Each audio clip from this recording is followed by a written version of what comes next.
لیکن میرے آقا دو عالم صلی اللہ علیہ وآلہ وسلم نے پھر ارشاد فرمایا کہ جب بندے کا دل کرے کہ میں اپنے خالق سے باتیں کروں، جب بندے کا دل کرے کہ میں اپنے مالک سے باتیں کروں، جب بندے کا دل کرے کہ میں اپنے رب سے باتیں کروں، تو پھر میرے آقا نے فرمایا کہ وہ بندہ قرآن کھولے اور اس کی تلاوت کرے، وہ ایسے ہی ہے کہ جیسے بندہ اپنے رب سے باتیں کر رہا ہے۔ قرآن تو آج بھی وہ تاثیر رکھتا ہے،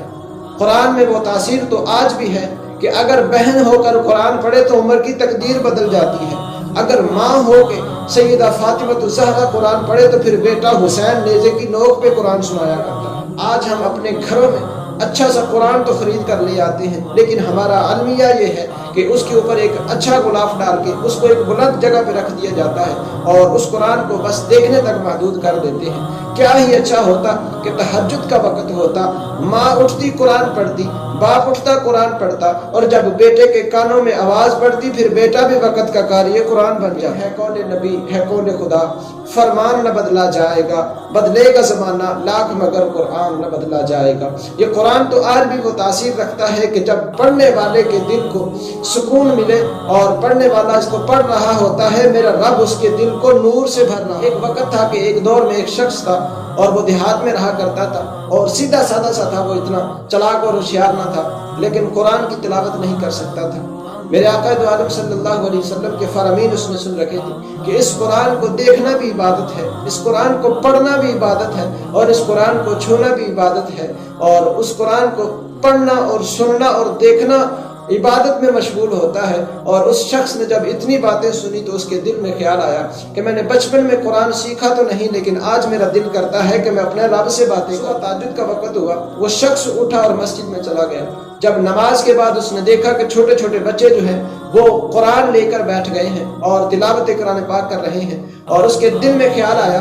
کہ آج میں بھی اپنے رب سے باتیں کروں، اور اس کے دل میں یہ خیال آیا کہ آج میں بھی اپنے رب سے کلام کروں۔ وہ اپنے گھر میں گیا اور اپنی بیوی کو کہنے لگا کہ مجھے قرآن لا کر دو۔ اس کی بیوی نے قرآن لا کر دیا، اس نے قرآن کو کھولا اور اپنے سامنے رکھا، اور سامنے رکھ کر جب پڑھنے کا ارادہ کیا لیکن زبان حرکت نہ کر سکی کیونکہ پڑھنے کا طریقہ نہ معلوم تھا۔ قرآن اس نے بچپن میں چھوڑ دیا اور پڑھا نہیں، اور جب ضعیف العمر کو پہنچ چکا تھا، لیکن پھر قرآن کیسے آتا جس نے بچپن میں نہ پڑھا ہو۔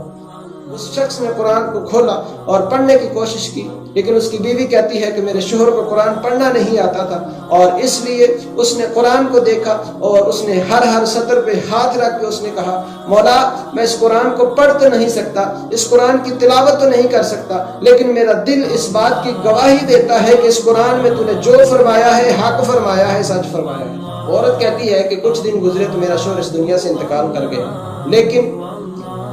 کچھ وقت کے بعد اس قبرستان میں ایک شخص کو دفن کرنے کے لیے اس کی قبر کی کھدائی ہو رہی تھی کہ ساتھ ہی میرے شوہر کی قبر تھی، اور جب میرے شوہر کی قبر کو تھوڑا سا جھٹکا لگا اور اس کی قبر جو ہے وہ کشادہ ہو، لوگوں نے جھانک کر دیکھا تو اس کے اندر پھول پڑے ہوئے تھے اور پھولوں کی مہک بھی آ رہی تھی، اور لوگ بڑے حیران ہوئے کہ یہ بندہ دنیا میں کیا کام کرتا تھا کہ آج اس کی قبر کو جنت کے باغوں میں سے باغ بنا۔ لوگوں نے کہا کہ اس کے گھر کو تلاش کیا جائے۔ جب گھر کو تلاش کیا گیا تو اس کی بیوی گھر سے ملی اور وہ کہنے لگی، لوگوں نے کہا کہ تیرے گھر والے ایسے کیا کام کرتے تھے کہ جو اللہ نے اس کی قبر کو یہ مقام بخشا ہے کہ اس کی قبر میں پھولوں کے انبار لگا دیے ہیں اور مہک سے تیرے گھر والے کی قبر مہک رہی ہے۔ کہتی ہے کہ کچھ لمبی چوڑی باتیں تو مجھے معلوم نہیں، ہاں اتنا جانتی ہوں کہ ایک دن شوہر گھر آیا اور آ کر اس نے قرآن کھولا، لیکن پڑھ نہیں سکتا تھا اور پڑھنا جانتا نہیں تھا، لیکن اس نے ہر سطر پہ انگلی رکھ کے کہا کہ مولا میرا دل اس بات کی گواہی دیتا ہے، میں پڑھ تو نہیں سکتا لیکن میں یہ اعلان کرتا ہوں کہ تو نے اس قرآن میں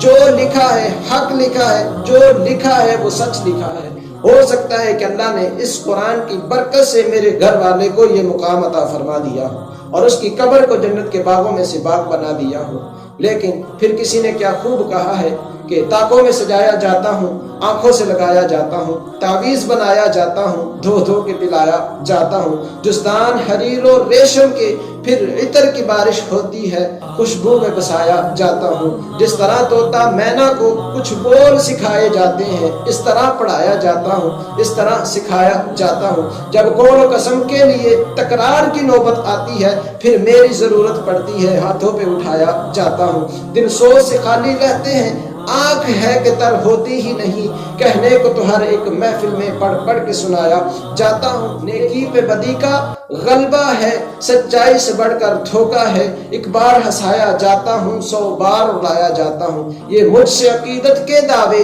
قانون پہ راضی غیروں کے، یوں بھی مجھے رسوا کرتے ہیں، یوں بھی ستایا جاتا ہوں۔